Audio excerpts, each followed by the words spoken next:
Kwa sasa hivi wewe na mwanao Pateni ukiamka asubuhi lazima umpigie simu umjulie hali, sio? Haiwezi kwa hivyo.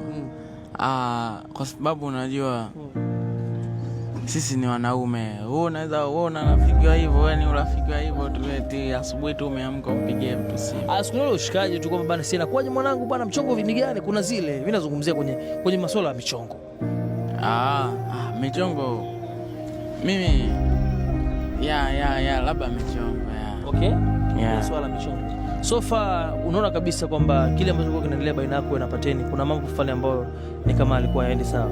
Au unaonaje kwa upande wako? Nataka kwanza uzungumzie ile bifu ilivyokuwa. Mimi kwa kweli hata sikumbuki kwa sababu ni siku nyingi zimepita. So hadi mwenyewe naanza kusahau.